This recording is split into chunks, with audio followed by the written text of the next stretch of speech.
I'm ghosting my family because of what they did to me. My biological father left my mother the moment she found out she was pregnant. The day she discovered she was expecting me, he walked out of our lives, leaving her to navigate pregnancy and early motherhood alone. She had to juggle work and parenting with little support, but she was determined to give me the best life she could. When I was 2 years old, my mom met Ted. He seemed like a good man, kind, patient, and supportive. After dating for a while, they decided to move in together. Ted had a 2-year-old son named Alan from a previous relationship. Alan's biological mother had passed away, leaving Ted as the sole parent. This new living arrangement was a big change, but my mom was hopeful that it would bring stability to our lives. Soon after moving in together, my mom and Ted got married.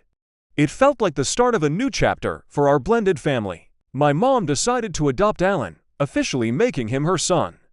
It was a significant gesture of love and commitment, but Ted never extended the same gesture toward me. I remained under my mother's maiden name, while Alan and later, my half-sister Grace, carried Ted's last name. This created an unspoken but palpable divide. On paper, I was different from the rest of the family. While Alan was fully integrated as Ted's child, I remained in a sort of limbo, never truly considered Ted's real child. My mom and Ted decided to pursue child support from my biological father, despite his absence. This decision was practical, but only added to the complexity of our family dynamics. As I grew up, the differences in treatment became more apparent. My mom would often refer to both Alan and me as her sons at family events, but Ted would always correct her by saying, "Alan is my real son." This distinction, though subtle, was a constant reminder of my outsider status. Alan and Grace would receive special one-on-one time with Ted, while I was often left out of these bonding moments. This created a feeling of exclusion and inadequacy. By the time I reached school age, the disparities were even more pronounced. Academically, I excelled effortlessly. School was easy for me, and I consistently earned A's in honors and AP classes with minimal effort.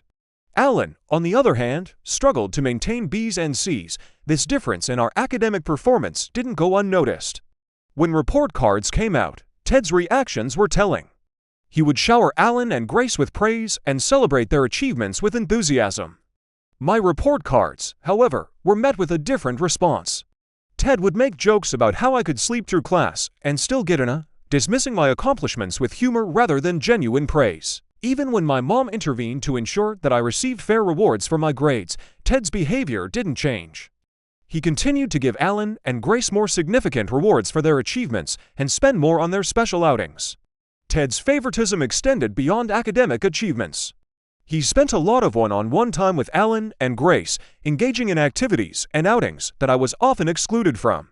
Whether it was going on special trips, attending events, or just spending time together, Ted's preferential treatment was evident. My mom, on the other hand, preferred to spend time with all of us together, which was comforting, but did little to address the individual attention Ted gave to Alan and Grace. When I was 15, Ted and Alan were preparing for a camping trip. By then, I was acutely aware of the favoritism and felt a growing desire to be included.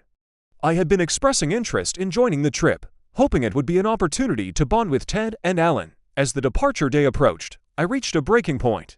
I confronted Ted, expressing my frustration and hurt over being excluded from such experiences. Ted took me aside for a private conversation. He told me that, while he loved me, the situation was different. He explained that he needed to bond with his real children, separately from the family.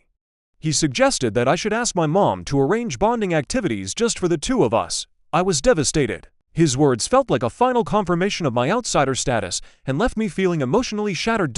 After Ted and Alan left for their trip, I confided in my mom about the conversation and how deeply it had affected me. Her response was both disappointing and painful. She acknowledged that Ted's behavior was problematic, but insisted that he was doing his best. She assured me that she would ensure I was treated fairly regarding finances and rewards, but implied that I needed to accept Ted's limitations and be grateful for what he had done. I felt like my emotions were being dismissed and my pain overlooked. The days following the conversation were incredibly difficult. I felt increasingly isolated and unimportant in my own home. The emotional toll of being treated differently by Ted and not receiving adequate support from my mom led me to a dark place. My thoughts became consumed with feelings of sadness and hopelessness. I struggled to find any sense of belonging or self-worth. When I was 16, around Christmas, things took a dramatic turn. I came home from work to find the entire family gathered in the living room. The atmosphere was tense and uneasy. They had called it an intervention. They wanted to address the issue of me calling Ted by his first name instead of Dad, and how it was affecting the family dynamic. Ted started the discussion, expressing his hurt and disappointment. He spoke about how he had always tried to be a good father figure to me, though he felt his efforts were not appreciated. My mom joined in, talking about everything Ted had done for me and how he had been a supportive figure in my life. Alan expressed his anger, accusing me of being ungrateful and causing unnecessary tension. Grace, who had always been more empathetic, was in tears. She pleaded for the family to come back together, expressing her pain and sadness over the rift. The intervention was particularly painful for me. Grace, despite her close bond with Ted, had always acknowledged the way Ted treated me differently. Losing her support felt like losing my last connection to the family I once knew. The situation was emotionally overwhelming, and I felt like I was being blamed for problems that were not entirely of my making. When I was finally given the opportunity to speak, I poured out my heart. I talked about how Ted's treatment had made me feel like an outsider. I explained how being the only one with a different last name and being excluded from special moments had affected me deeply. I cried as I spoke, but no one came to comfort me. Ted's response was infuriating. He said, "See, this change is killing you inside. You don't have to be an outsider. Just rejoin the family." My mom and Grace nodded in agreement, which only deepened my sense of betrayal. The aftermath of the intervention was challenging. Although I gradually began calling Ted Dad again to keep the peace, the change never felt genuine. The hurt and resentment I felt remained. I struggled with my emotions and felt increasingly isolated from the family. My mental health deteriorated, and I began to seriously consider ending my life. The pain and sense of betrayal were overwhelming. One day at work, I was discussing my struggles with a coworker named Anna. She had always been kind and supportive, and during our conversation, she suggested that I start saving to move out. Anna's suggestion was a lifeline for me. It gave me a sense of purpose and a tangible goal to work toward. I began to save money diligently, preparing for the day when I could leave my toxic environment behind. As Anna and I grew closer, our friendship blossomed into a romantic relationship. She became a crucial source of support and encouragement. She helped me through the process of finding a new place to live. Eventually, I was able to secure a place in her uncle's guest house. He had been looking for a new tenant, and I was able to offer him 10 months rent up front. This arrangement provided me with a stable home for the remainder of the school year and into college. I began moving out gradually, taking only a few items at a time to avoid arousing suspicion. Tomorrow, while my family is at church, I plan to gather my remaining belongings and leave for good. I will leave a note for my mom, expressing my hope that I can eventually forgive her, but also conveying that my anger and pain are currently overwhelming. Leaving will mean severing all financial support from my family, but if Anna hadn't encouraged me to take this step, I'm not sure I would have survived. My thoughts had become increasingly dark, and I was planning how to end my life.